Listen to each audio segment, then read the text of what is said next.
The deep ocean. It is the largest ecosystem on the planet, yet it remains largely unexplored. The more we unravel its mysteries, the more we discover how unique this alien world truly is. Far from a simple barren plain, the deep sea is home to complex habitats and life forms that defy imagination. But this silent world is far from safe.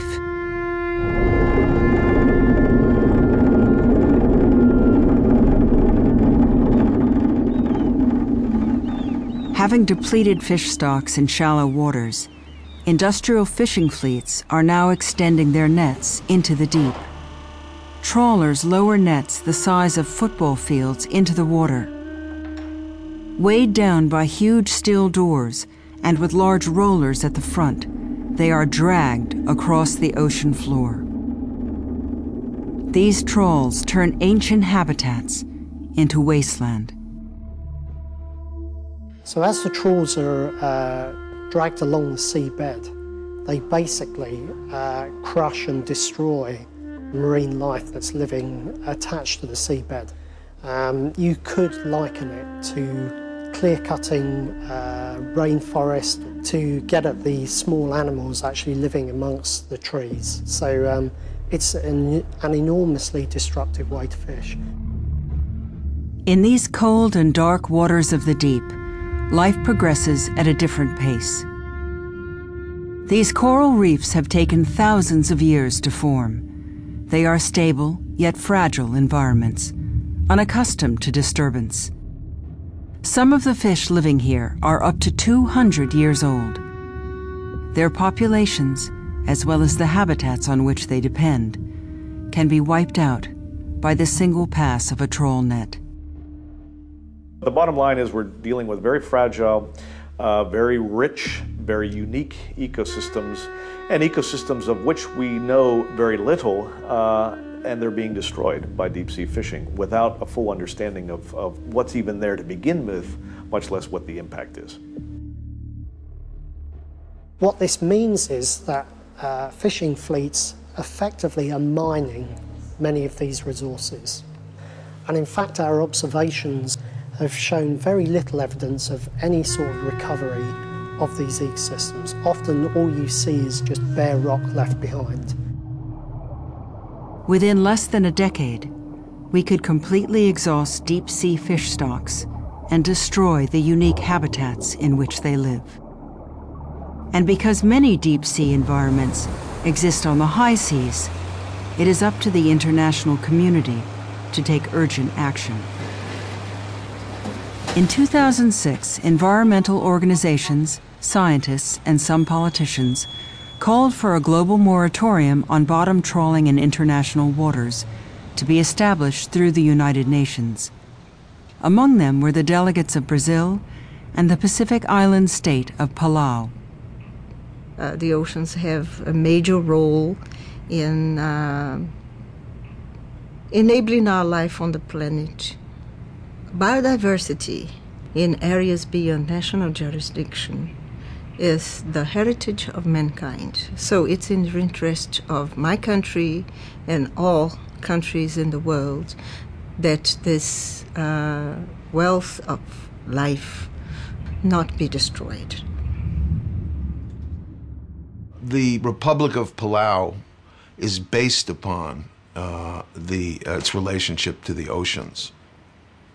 We came together as the Pacific small island states to fight for a moratorium on bottom trawling. We gave up on a moratorium when the international community asked for time, and that time is now running out. As a compromise to the proposed moratorium, the United Nations General Assembly adopted a resolution which included a range of measures to protect deep-sea habitats from the impacts of trawling. Briefly, there are 4 components to the GA resolution. One is that states will conduct environmental impact assessments of bottom fisheries on the high seas. Number two, they will close areas where vulnerable marine ecosystems are known or likely to occur unless they can be sure that they will have a minimal impact by allowing fishing in those areas. Number three, they will ensure the long-term sustainability of deep-sea fish stocks. And number four, when all else fails, they will establish a move-on rule. This is a rule that will basically require vessels to move out of an area where they accidentally or incidentally bring up corals or sponges or other types of deep-sea vulnerable habitat-forming species in the nets or on the fishing gear. On paper, Resolution 61105 seemed to provide good news for deep-sea protection, and some progress has indeed been made since its conception. But overall, the implementation of the new regulations has fallen well short of the resolution's promises. In some areas, the destruction continues unabated, while the clock is ticking down on the priceless biodiversity of the deep sea. Well, the obvious implications of the slow progress in the implementation of the resolution to date, and again, no progress in some areas, is that deep sea ecosystems continue to be destroyed by bottom fishing on the high seas. And that has to stop. The economic dimension of the problem is not huge. This can be dealt with. If the international community cannot come together to either stop the fishing or ensure that it's sustainable, I wonder how we're going to tackle some of the larger ecological problems facing the world. We have to ask ourselves, how much do we value marine ecosystems, and in fact ecosystems in general?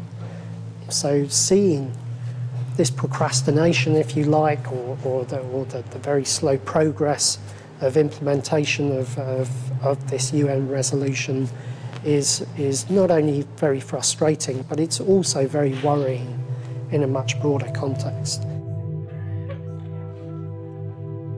I think what's going to be needed to protect vulnerable areas in the high seas is a moratorium on bottom trawling. It doesn't matter if you're landlocked, and it doesn't matter if you're not a coastal state, and it doesn't matter if you're not fishing. You know, what matters is we all have the same obligation. There are 192 countries, and every country has the same duty to future generations to protect these areas. Once they're gone, they won't be there anymore.